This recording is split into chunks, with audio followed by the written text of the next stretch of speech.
Good morning to everyone. कल battery low होने की वजह से मैं आपके सामने लाइव नहीं आ सका था। आज मैंने सोचा कि आपके सामने how to prepare a criminal case part 2 के बारे में सीधे चर्चा करूं, इसलिए मैं आपके सामने लाइव आ रहा हूं। मेरे दोस्तों, मेरे साथियों, आप लोगों के सामने मैंने how to prepare a criminal case part 1, जिसमें मैंने आपसे कहा था कि रिकवरी से संबंधित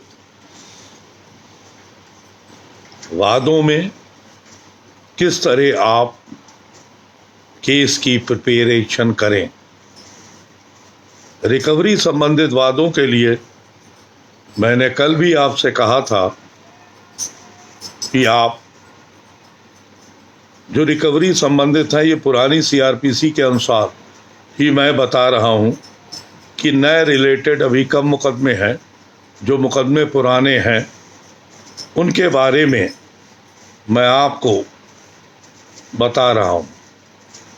मैंने आपको कहा था कि धारा 103 165 CrPC how to prepare a for by a police officer, ये उसमें दिया गया है, इसे आपको पढ़ना होगा। दूसरी बात मैंने बताई थी कि doctor D.K. Basu versus state West Bengal, हर फर्द में लिखा होता है कि फर्द सर्वोच्च न्यायालय के दिशा निर्देश व मानव अधिकार आयोग के निर्देशों के पालन में बनी है। तो आपको doctor D.K. Basu versus state West Bengal का लॉ पढ़ना जरूरी है। उसमें 11 बिंदु दिए गए हैं। उन 11 बिंदु को आपको अपने मन मस्तिष्क में उतारना है और उन 11 बिंदुओं पर आपको साक्षी से, जो रिकवरी का गवाह है, दरोगा है, सिपाही है, उससे जिरह करना है और आपको उन 11 बिंदुओं में से उन बिंदुओं को समाप्त करना है। अगर आपने ये कर लिया तो आप रिकवरी के केस में कोई अदालत सजा नहीं कर सकती है। Doctor D.K. Basu versus state West Bengal में सुप्रीम कोर्ट द्वारा कहा गया कि अगर अकॉर्डिंग टू नजीर के अनुसार रिकवरी मेमो नहीं बनाया जाता है और उसमें कहे हुए तथ्यों का पालन पुलिस अधिकारी, पुलिस कर्मचारी नहीं करते हैं और आप वो तथ्य सामने ले आते हैं, तब उसके पैरा 23 में कहा गया है कि ऐसे ना करने वाले पुलिस कर्मचारियों व अधिकारियों के विरुद्ध कंटेम्प्ट के अलावा विधिक कार्रवाई न्यायालय में की जाएगी। ये आप पढ़ लीजिए। उसके बाद आप सबको मालूम है धारा 100 CRPC, 2 independent witness should be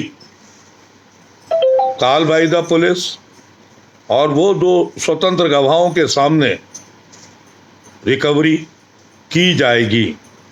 अगर 2 स्वतंत्र गवाह नहीं मिल रहे हैं, जो लिखते हैं, पुलिस वाले अक्सर उसमें लिखते हैं आने जाने वाले लोगों से गवाही के लिए कहा गया, उन्होंने गवाही देने को मना किया। अब आप उससे जिरह में पूछे किन लोगों से कहा गया और किन लोगों ने मना किया, उनके नाम पता आपने कोई नोट किए, वो हमेशा मना कर देता है। आपको मालूम है पुरानी IPC में अगर कोई व्यक्ति विधिक रूप से गवाही देने को मना करे तो उसके विरुद्ध कार्रवाई की जा सकती है। वो कहेगा हाँ आपके द्वारा कोई कार्रवाई की गई, वो कहेगा नहीं। यही आप सुझाव दीजिएगा जिस प्रकार आप रिकवरी मैं स्वतंत्र साक्षियों का बारे में बता रहे हैं, वो स्वतंत्र साक्षी नहीं है। तीसरी बात, धारा 50 CRPC, जिसमें कहा गया है कि गिरफ्तारी वाले व्यक्ति को समस्त तथ्यों से अवगत कराया जाएगा, यही धारा 50 है। रिकवरी मेमो की कॉपी जो पकड़ा जाता अभियुक्त है उसे सूचना देने के लिए दी जाती है। जहां पर आपने देखा कि दो या दो से एक या एक से अधिक व्यक्ति गिरफ्तार होते हैं, रिकवरी मेमो बनता है, उसमें नोट के नीचे लिखा होता है कि मिस्टर ए की सहमति से अन्य व्यक्तियों को फर्द की नकल दी गई। आप उससे सवाल क्या करेंगे कि मिस्टर दरोगा जी, आपकी सैलरी आपका दूसरा साथी क्या निकाल सकता है? क्या वैधिक अधिकार है? ये तीनों लोगों को कैसे पता कि उन्हें उनके राइट से आपके द्वारा अवगत कराया गया?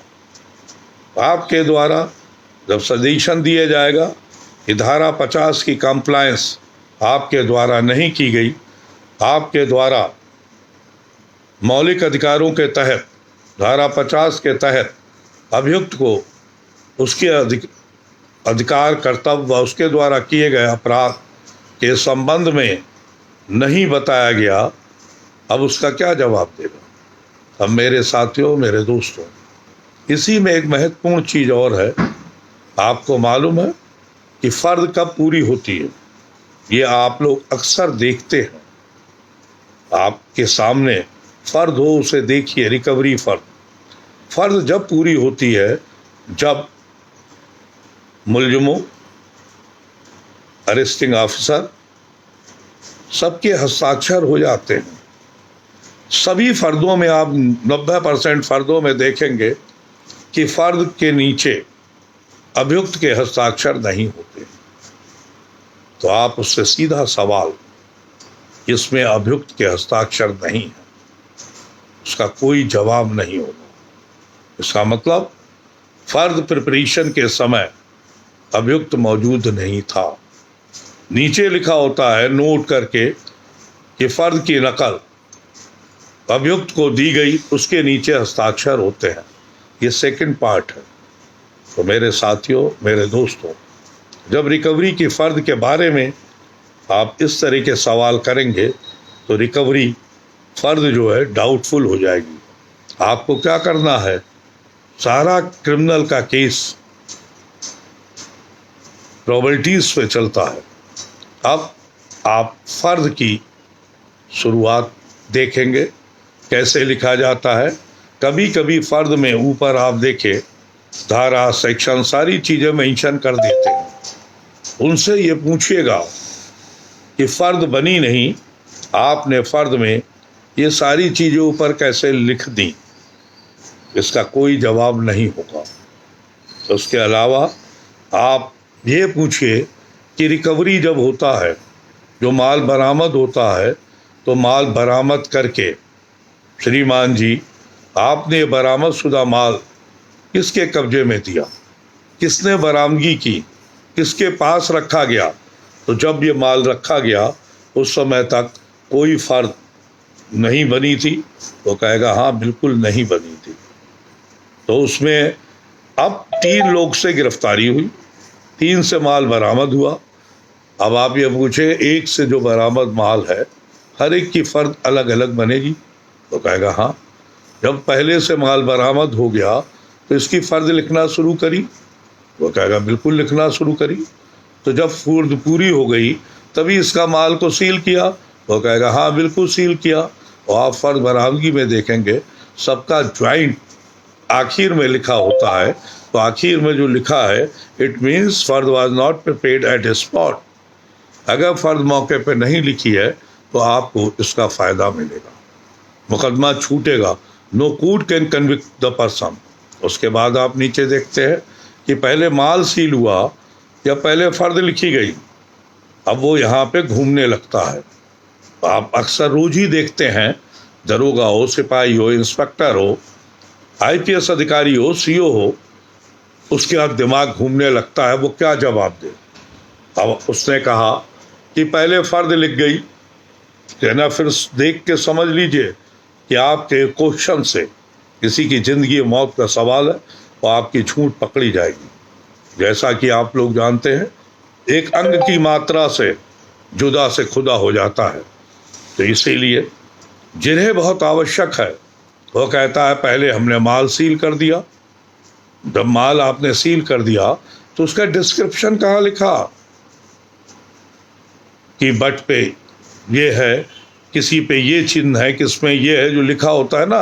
अगर वो कहता है पहले हमने माल सील कर दिया तो भाई उससे पूछोगे कि ये जो डिस्क्रिप्शन है ये कहाँ से आ गया, इसके बारे में वो जवाब नहीं दे पाएगा। या तो आप उससे कहिएगा ये डिस्क्रिप्शन जो है आपने अलग से अपनी डायरी में लिख लिया, तो जो जरा सा बेवकूफ़ है वो यही कहेगा कि हाँ डायरी में रख लिया। तो जब माल सील कर दिया तो ये डिस्क्रिप्शन जो उसमें आता है ये कहाँ से आया। फिर वो अपनी गलती तुरंत सुधारेगा और गलती सुधारने के बाद कहेगा साहब माल सील होता रहा और फ़र्द लिखी जाती रही।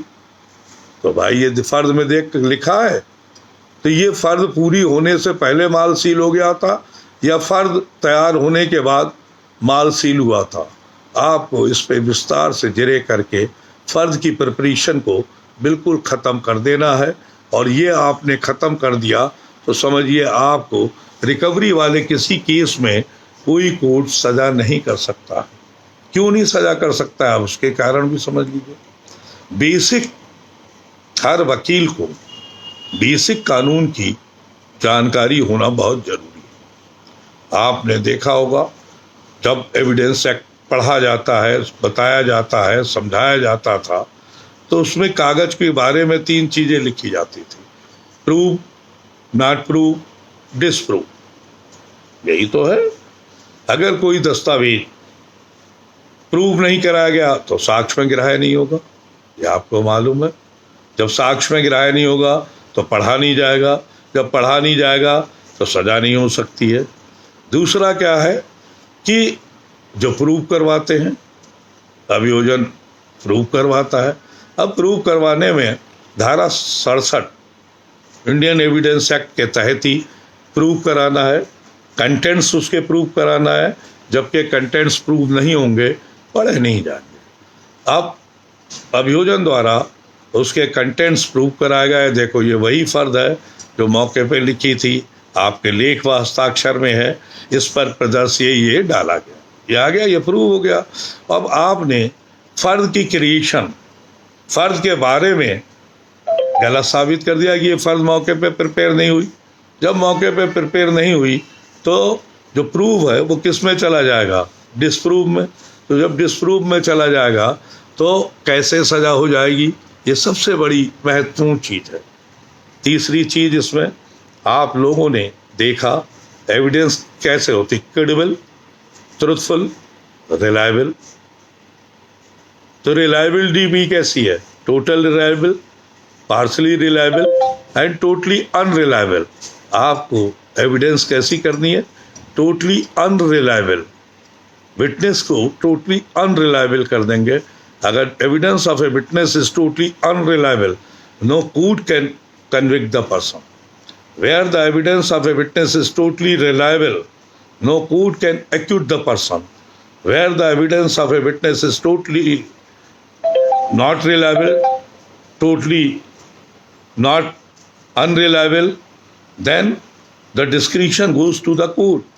तो मेरे साथियों, आपको साक्षी को पूर्ण रूप से अनरिलायबल करना है। अब यहीं पे एक चीज़ और महत्वपूर्ण कि जब आप फ़र्द की नकल दी जाती है और अभियुक्त कस्टडी में आ जाता है तो वो फ़र्द की कागज़ की नकल कहाँ गई। बहुत से लोग कहेंगे अब आपकी पुलिस की कस्टडी में हो गया, और कस्टडी में होने के बाद मुलजिम को लेके कहाँ जाएंगे, थाने जाएंगे, बराबर कस्टडी में रहेगा।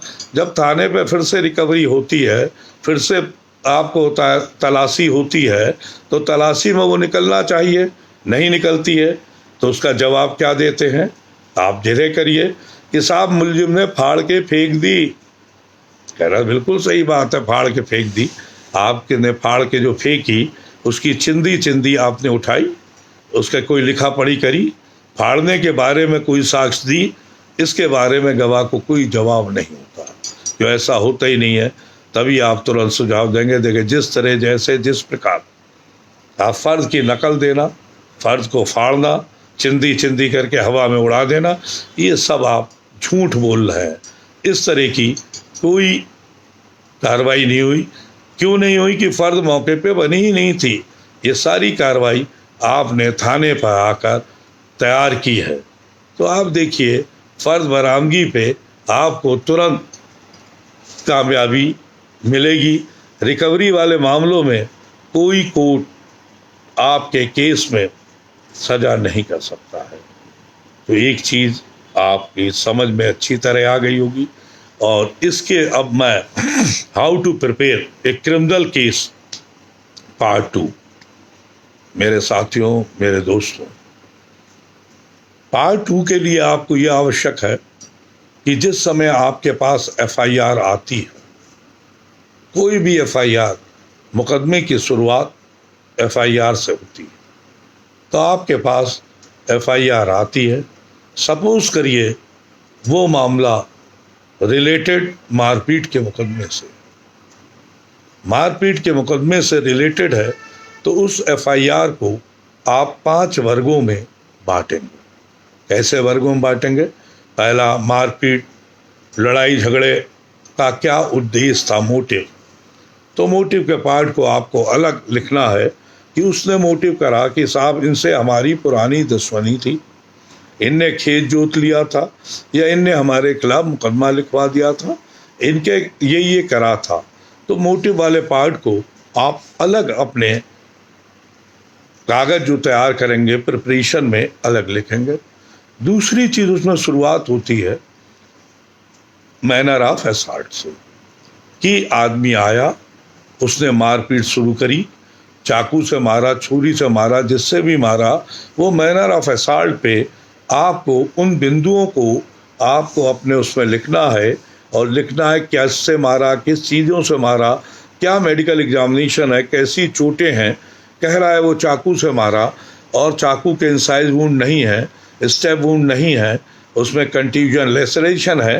तो आपको अपना माइंड मेकअप ये करना है कि वास्तव में ये जो चोटों का नेचर है, ये जो एलिज कर रहा है, वो नहीं है। कभी कभी लोग कहते हैं कि साहब गोली मार दी। अब आपने देखा गोली गन शॉट इंजरी है, गन शॉट इंजरी में वुंड ऑफ एंट्री हो गई, वुंड ऑफ एग्जिट होगी, बगैर इसके तो गन शॉट इंजरी बन नहीं जाएगी।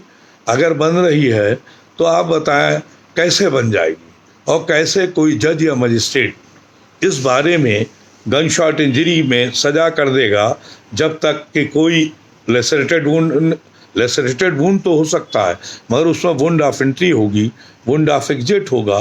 कभी कभी होता है गन शॉट इंजरी जो है छूता हुआ चला गया, तो फ्लेम आ जाती है, स्किन को टच करता हुआ चला गया, तो उसमें जलन गुदन होती हुई निकल जाती है। अब गन शॉट इंजरी के बारे में आपको क्या 4 चीज़ें इसमें भी आपको देखना है। पहली चीज़ क्या देखना है? तो जो गन शॉट इंजरी है, इसमें टैटूइंग है, चारिंग है या नहीं है, ब्लैकनिंग है या नहीं है। अगर ये चीज़ें हैं तो इसका मतलब क्या हुआ कि आपको ये चीज़ का निश्चित हो गया कि ये 3 फीट के अंदर से ये चीज़ें आ सकती। एक चीज़ और आपको इसमें देखना है, बहुत आवश्यक है सोचना, वुंड ऑफ एंट्री और वुंड ऑफ एग्जिट। अगर कॉन्टैक्ट वुंड है, और कॉन्टैक्ट वुंड मतलब समझ गया सटा के गोली मारी गई है, सटा के गोली मारी गई है, तो और वुंड ऑफ एग्जिट है, तो आप इन हालतों में वुंड ऑफ एंट्री जो है वो आपको होता है बड़ा होगा और वुंड ऑफ एग्जिट छोटा होगा। तो ये चीज़ आपको उसमें ब्लैकनिंग, टेटिंग, चारिंग, आपको होता है ये बातें भी बहुत माइन्यूटली देखनी है कि आपकी तैयारी के समय ये प्रिपरेशन का पार्ट है। आपने ये चीज़ देख ली तो आपको कामयाबी मिलेगी। अब आपने देखा कि कभी कभी गन शॉट इंजरी की डायरेक्शन लिखी होती है, तो डायरेक्शन क्या है आपको देखना है, ये डायरेक्शन अपवर्ड है डायरेक्शन डाउनवर्ड है या डायरेक्शन पैरेलल है, हॉरिजेंटल है, तो इस बारे में भी आपको नोट करना है। अगर सपोज करिए डायरेक्शन डाउनवर्ड है, इट मीन्स कि फायर ऊपर से हुआ तभी तो डायरेक्शन नीचे आएगी। तो आपको प्रिपरेशन के समय ये करना है, इस गवाह को आपको ऊंचाई पे खड़ा कर देना है और नीचे से फायर करना है जिससे अपवर्ड डायरेक्शन हो। मतलब आप जो गोली चलाने के बारे में अभी से आपका प्रिपरेशन है कि आपको कैसे मेंटल एंड फिजिकली प्रिपेयर करना है और उस चीज़ को आपको लिखना है। जैसे आपका आया लेसरेटेड वुंड आया, लेसरेटेड वुंड कैसे आएगा, आपको होता है ब्लंट ऑब्जेक्ट से आएगा, या कभी कभी ऐसा होता है कि मोथरे गड़ासा वगैरह होता है, उन हालतों में भी जिनमें धार नहीं होती है अगर मारा जाएगा तो लेसरेटेड वुंड आएगा। तो लेसरेटेड वुंड के बारे में आपको बहुत माइन्यूट देखना है, और माइन्यूट ये देखना है कि उसने कहा चाकू से मारा, तो आप कभी ये मत पूछिएगा धारदार था या नहीं धारदार था। धारदार ये आपके अपने खिलाफ जाएगा, what is to be asked and what is not to be asked, इसलिए बहुत इम्पॉर्टेंट है। कभी कभी होता है कंट्यूजन होता है, कभी कभी एब्रेजन होता है, तो एब्रेजन के बारे में उसका कलर लिखा है, रेड है, ब्राउनिश है, कैसा एब्रेजन है, समय समय बदलता जाता है, तो इस एब्रेजन के रंग उसके बारे में भी डिटेल से आप जो हाउ टू प्रिपेयर में लिखिएगा। अब आप लिखने पे आपने ये तैयार करा, अब इसके बाद बहुत से हैं एब्रेजन्स हैं, बहुत से आपको होता नेल के निशान हैं, बहुत से हैं ईट बाइटिंग है। तो ये सब चीज़ों पे आपको देखना है कि कल आपको मेंटली एंड फिजिकली इस बारे में तैयार रहना है कि गवाह आएगा और इससे हम क्या स्टोरी सेटअप करेंगे। हर चीज़ की स्टोरी अलग से सेटअप होगी, ये बात सही है। बर्डन ऑफ प्रूफ जो है ऑलवेज ऑन प्रोसिक्यूशन है, कुछ एक्सेप्शन छोड़ के, मगर आपको उन प्रॉपर्टीज़ को तोड़ना है। आपको ये दिखाना है, कोई कह रहा है चाकू गोद के मार दिया, तब आपको प्रॉपर्टीज़ ये लाना है ये गुदी हुई चोटें नहीं हैं। तब आपको सजेशन भी दे सकते हैं, बाई फाल आ सकता है, कोई भी सजेशन उस समय की उस चीज़ को मीट आउट ना करे। मेडिकल एविडेंस का कार्बोरेशन ओरल एविडेंस से नहीं होना चाहिए, यही चीज़ आपको सबसे ज़्यादा महत्वपूर्ण है। अब इसके अलावा बहुत चीज़ें हैं।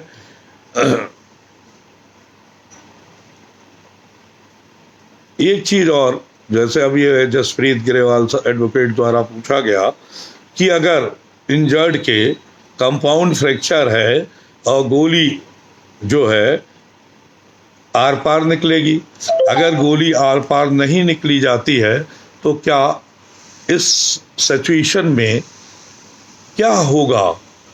तो मेरे दोस्त, मेरे साथी, आपका सवाल बहुत महत्वपूर्ण है। ये है, अगर कोई भी गन शॉट वुंड आएगा तो सबसे पहला नेचर जो है उसमें वुंड ऑफ एंट्री आएगी। या आप बिल्कुल समझ लीजिए, कोई भी गोली, आपके पास तमंचा हो, गोली हो, आप चला के देखिए, कहीं पे भी गोली आएगी तो गोली जब पार करेगी तो फाड़ती हुई जाएगी, तभी कंपाउंड फ्रैक्चर होगा। तो गोली आने का ये जो चीज़ है वो तो स्किन में जब जाएगी तो एंट्री होगी, एंट्री स्किन के बाद मसल्स के बाद आपका मांस होता है, मांस के बाद हड्डी होती है, तो इस जगह आपको गोली का वुंड ऑफ एंट्री होगा। और जब गोली हड्डी में लगेगी, हड्डी को तोड़ेगी, तो उसके बाद भी जो बाहर निकलेगी तो फाड़ती हुई निकलेगी, तो वुंड ऑफ एग्जिट होगा। चलिए आपकी एक बात मान लेते हैं, नहीं वुंड ऑफ एंट्री है, नहीं वुंड ऑफ एग्जिट है, तो ये जो चीज़ आई है इसके लिए डॉक्टर होल ज़रूर लिखेगा कि जो हड्डी टूटना है, हड्डी टूटने के बारे में, हड्डी कैसे टूटी, इसके बारे में आपको कंपाउंड फ्रैक्चर के बारे में देखना है। कंपाउंड फ्रैक्चर का मतलब है जहाँ एक से अधिक फ्रैक्चर है वो कंपाउंड फ्रैक्चर कहलाता है। तो ये कंपाउंड फ्रैक्चर एक्सीडेंट से भी हो सकता है, कंपाउंड फ्रैक्चर बाई फॉल भी हो सकता है, कंपाउंड फ्रैक्चर तमाम तरह से दबने से हो सकता है, कुचलने से हो सकता है। तो ये प्रोबेबिलिटी पे डेवलप करना पड़ेगा। मगर जहाँ पे डॉक्टर ये बात कह दे कि मैं नहीं बता सकता ये गन शॉट इंजरी है, तो आप देखें तो वो किसी तरह से no court can convict the person. कोई बुरा सा बुरा अदालत जहाँ पे डॉक्टर की ओपिनियन आ गई, डॉक्टर एक्सपर्ट है और डॉक्टर की ओपिनियन आप देखें एक्सपर्ट एविडेंस के तहत मानी जाती है। Once the doctor is saying कि ये गन शॉट इंजरी नहीं आ सकती है, और उस साक्षी को आप ना तो हॉस्टाइल करते हैं, ना डॉक्टर को रिकॉल करते हैं, ना डॉक्टर को रीएग्जामिन करते हैं, तो testimony of the doctor is binding on the prosecution and defence can rely on the evidence of that witness. इस बारे में मैं आपको बताऊं, सबसे पहले आप देखिए Mukhtar Ahmad Ansari versus NCERT 1996 supreme court क्या कहा उसमें कहा है doctor did not support the prosecution version in prosecution case and prosecution did not recall or re-examine that witness. The testimony of that witness is binding on the prosecution and defense can rely on the evidence of that witness on the basis of that जो है acquittal किया गया। ये Mukhtar Ahmad Ansari versus NCERT supreme court 1996। इसके बाद आया Javed Masood versus state Bihar, ना Javed Masood versus state Rajasthan. ये आया सन 2000 में। सुप्रीम कोर्ट ने क्या कहा इसमें, बहुत महत्वपूर्ण है ये रूलिंग, सबके लिए बहुत फ़ायदेमंद है। उसमें कहा a prosecution witness did not support the prosecution version either in examination chief और in cross examination, and prosecution did not recall that witness, did not declare the hostile witness, did not re-examine that witness. The testimony of that witness is binding on the prosecution and defense can rely on the evidence of that witness। तो आपको ये बात उससे contradict करना है। तीसरी law आया जो आया इलाहाबाद हाई कोर्ट का, राम लखन वर्सेस स्टेट उत्तर प्रदेश 2018, जिसमें क्या कहा गया माननीय अपने उच्च न्यायालय द्वारा ये कहा गया कि witness did not support the prosecution version either in examination in chief और in cross examination, and the prosecution did not recall that witness, did not re-examine that witness, did not declare hostile that witness. The testimony of that witness is binding on the prosecution and defense can rely on that witness of that witness। सार क्या हुआ, अगर अभियोजन साक्षी चाहे doctor हो, चाहे वादी हो, चाहे कोई भी व्यक्ति हो, अगर अभियोजन कहानी के विपरीत न्यायालय में नई साक्ष्य गढ़ रहा है जो अभियोजन के विपरीत है, अभियोजन उस साक्षी को ना तो पक्षद्रोही घोषित करता है, ना री-एग्जामिन करता है, ना क्रॉस एग्जामिन करता है, ना रिकॉल करता है, तो वो साक्षी की साक्ष्य जो अभियोजन कहानी के विपरीत साक्षी द्वारा कही गई है उस पर डिफेंस रिलाई करेगा और ये बाइंडिंग होगी अभियोजन पर। तो मेरे साथी, मेरे दोस्तों, ये बात आपको समझ गए। अब इसी में एक चीज़ और, अब कभी कभी आता है आजकल देखते समय कि सल्फाज आदमी खा लेता है। एविडेंस आती है कि आदमी को जहर खिला दिया था, और आपने देखा एल्युमिनियम सल्फाइड फास्फाइड आया, जहर जो आया विसरा में एल्युमिनियम फास्फाइड आया। इस बारे में भी आपको बहुत गहराई से लिखना है, सोचना है।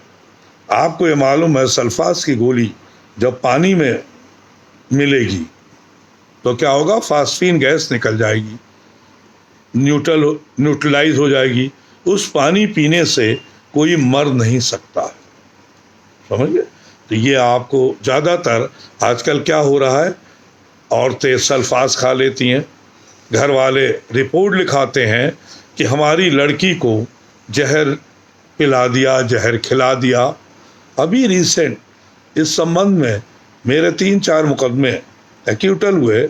एक अभी सरकार बना मुजफ्फर, इसी बात पे एक्यूटल हुआ कि ये एविडेंस थी कि साहब प्रेमिका को प्रेमी ने वो उससे शादी करना चाहता था और घर वाले शादी करना नहीं चाहते थे। यह आरोप लगाया, प्रेमी घर पे आया और पेप्सी की बोतल लड़की को पिला दी। पेप्सी की बोतल पीने के बाद लड़की मर गई। तो जब जिरह मैंने करी, आपको बता रहे हैं, उस जिरह में क्या आया, एल्युमिनियम फास्फेट आया, मतलब सल्फास खाई गई। सवाल ये था कि जो पेप्सी की बोतल पिलाई आपके सामने, हाँ पेप्सी की बोतल पिलाई, पेप्सी की बोतल पीने के अलावा और तो कुछ नहीं ना, तो जब अगर पेप्सी भी थी और सल्फास उसने पहले से भी डाल दी तो उसका रिएक्शन होकर फास्फीन गैस निकल जाएगी PS3, वो न्यूट्रलाइज हो जाएगा। इस पर बेसिक आप मोदी, टेलर, पारिक और जो साइंस के स्टूडेंट हैं they are well acquainted with this कि रिएक्शन क्या होती है। PS3 निकल जाती है, ऐसे मर नहीं सकती। तो आपका medical evidence totally against the oral evidence हो गया, तो कहाँ कन्विक्शन नहीं हो सकता है। अब इसी में कभी कभी यह आता है प्रिपरेशन में, मैंने कि आपने देखा एब्रेजन है, कंट्यूजन है, 4 दिन पुराने हैं, 5 दिन पुराने हैं, तो आपको ये पहले से सोचना है कि ये नेचर ऑफ इंजरी जो बॉडी पर पाई गई है, 4 दिन बाद रिपोर्ट लिखाते हो, लिख देते हैं फ्रेश है। कभी कभी आप देखिए FIR लिखी गई है 3 तारीख को, मेडिकल हो रहा है 7 में, उस दिन फ्रेश डॉक्टर लिख रहा है। इट मीन्स कि उस दिन जो चोट है 3 तारीख की कोई चोट नहीं है, तो आपको ये भी मेंटली प्रिपेयर करना है। दूसरा 323, 452, 504, 506, 325, 324 में आपको कभी कभी ये भी सोचना है कि आपके घर कोई चढ़ के आया है और चढ़ के आने के बाद उसने क्रिमिनल टेस्ट पास किया, आपके घर के अंदर आके मारपीट की और उसे चोटें आई, आप किसी तरह उसे घर में अपने घर में घुसेड़ के जरिए से ले आए और घर में घुसेड़ने के बाद अगर उसके साथ क्रिमिनल टेस्ट पास उसने किया है तो you have got a right उसे मारने का, पीटने का आपको है, तो क्यों नहीं आप right of self defence, right of property लेते हैं। तो मेरे साथियों ये चीज़ आपकी समझ में आई। दूसरी चीज़, हर जगह पे एक प्लेस ऑफ इंसिडेंट होता है। जो नक्शा नज़री बनता है वो क्यों बनता है, 162 से हिट होता है, मगर इसका मतलब ये नहीं है। इसका मतलब ये है to fix the exact place of incident. अगर कोई घटना 41 नंबर कमरे में हो रही है तो आप प्राजुशन 41 नंबर कमरे को सिद्ध करेगा, ना कि 42 नंबर पे। आप शिफ्ट करिए प्लेस ऑफ इंसिडेंट, ये आपको अपने दिल में रखना है। कचहरी के एक गेट पे घटना हो रही है, आप पता चला कचहरी के दूसरे गेट पे घटना ले जाइए, no court can convict the person. इसमें उच्च व उच्चतम न्यायालय द्वारा अपनी विधि व्यवस्थाओं में कहा है साइट प्लान मात्र फॉर्मेलिटी नहीं है। साइट प्लान 162 से हिट है, मगर ये फॉर्मेलिटी नहीं है। आप जो जिरे में पूछते हैं तो आप 145 से प्रीवियस स्टेटमेंट को कन्फ्रंट करवाते हैं, और तो कन्फ्रंट करवाने पर रिगार्डिंग प्लेस ऑफ इंसिडेंट आपको उसकी टेस्टमनी को इम्पीच करना पड़ेगा 157 में जाकर। अगर किसी केस में प्लेस ऑफ इंसिडेंट, अभी मैं एक केस कर रहा हूँ, उसमें प्लेस ऑफ इंसिडेंट को किसी के घर के सामने दिखा दिया, the witness is saying in FIR the incident took place in front of mister such and such, और यही स्टेटमेंट वो 161 में दे रहा है, और साइट प्लान भी on the basis of that वो कह रहा है, बना रहा है। मगर साइट प्लान जो बना है उस जगह उस घर का घटना ही नहीं है, घर नहीं है, तो इट मीन्स घटना स्थल वो नहीं है। और आप मजे की बात देखिए, वादी का अधिवक्ता भी इन चीफ करवा देता है और उसमें घटना स्थल जो है मिस्टर X का मकान बताता है, चार्ज जो बन रहा है उसमें घटना स्थल मिस्टर X का मकान बना रहा है, 313 जो बन रहा है उसमें घटना स्थल मिस्टर X का मकान बता रहा है, और जबकि घटना स्थल मिस्टर X के मकान पर नहीं है, तो no court can convict you. It means site plan जो है वो गलत है, जो घटना स्थल गलत। 212 में क्या होता है, चार्ज में time, place, date and manner, once you change the place of incident no court can convict the person. 313 क्या है, each and every aspect should be put to the accused. अगर उन चीज़ें नहीं पूछी गई हैं आपसे, जैसा मैं अपना केस बता रहा हूँ, घटना स्थल मिस्टर X का केस के बारे में नहीं पूछा गया है और उसका जवाब दिया साहब नहीं, उस जगह कोई घटना नहीं हुई, इट मीन्स वो सही बोल रहा है। इसमें लॉ माटो versus state Bihar 2008 supreme court, इसमें 4 मर्डर थे और उसमें each and every aspect should not put to the accused, on the basis of that honourable supreme court ने एक्यूटल किया। तो मेरे साथियों काफ़ी समय हो गया है, 30 मिनट इससे आधा, तो इसके आगे का शुरू करेंगे अन्य किसी दिन। आप लोग शामिल होइए। अगर यह आपको अच्छा लगे तो इसे दूसरों को फॉरवर्ड करते रहिए। ज्ञान जो है बताने से, बढ़ने से, बांटने से ज्ञान का महत्व होता है। दुनिया में हम आए हैं तो कुछ ना कुछ हम बताना चाहिए। जाते जाते मैं आपसे पुनः ये कह रहा हूँ कि बार काउंसिल उत्तर प्रदेश के आगामी चुनाव में मैं सदस्य पद का उम्मीदवार हूँ, और आप सभी जो सुन रहे हैं इसे फॉरवर्ड करते रहिए। अगर मेरी बातें, ये शिक्षा समझ में आए तो फॉरवर्ड करिए और मुझे अपना प्रथम वरीयता वो मत दें। दूसरी चीज़ मैं आप लोगों के माध्यम से ये भी कह रहा हूँ, जो लोग किताबें बांट रहे हैं, किताब फ्री की नहीं आती है, पैसों से आती है। ये अन्य किसी तरह की कार्रवाई आपको प्रलोभन देके कर रहे हैं, उन लोगों से सावधान रहिए। किताबें बांटकर क्या विद्या देकर वो वोट खरीदने के प्रयास कर रहे हैं? तो मैं अपने साथियों से यही बात करूंगा कि bar council of Uttar Pradesh के आगामी चुनाव में मैं सदस्य पद का एक प्रत्याशी हूं। आप अपना प्रथम वरीयता वोट, मैं उम्मीद करता हूं संपूर्ण उत्तर प्रदेश के हर अधिवक्ता से उसके मान सम्मान के लिए आप मुझे प्रथम वरीयता वोट दें। आपने साथ वालों को प्रोत्साहित करें। एक चीज़ मैं और आपसे कहना चाहता हूं कि एक बार चुनाव जीतने के बाद दोबारा चुनाव नहीं लड़ूंगा। बार बार पद की लालसा क्यों? मैं बरेली बार एसोसिएशन का भी प्रेसिडेंट रहा। मैंने पहले दिन कहा कि चुनाव में एक बार विजयी होने के बाद दोबारा चुनाव नहीं लड़ूंगा, नहीं लड़ा।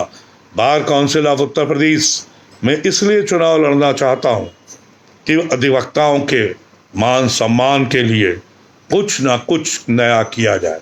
जैसे नया कानून आया है, इस कानून में कितनी कमियां हैं, कितनी खामियां हैं, इस कानून के बारे में भी दो बातें। समय बहुत हो चुका है। 106 नए कानून में आया है एक्सीडेंट में।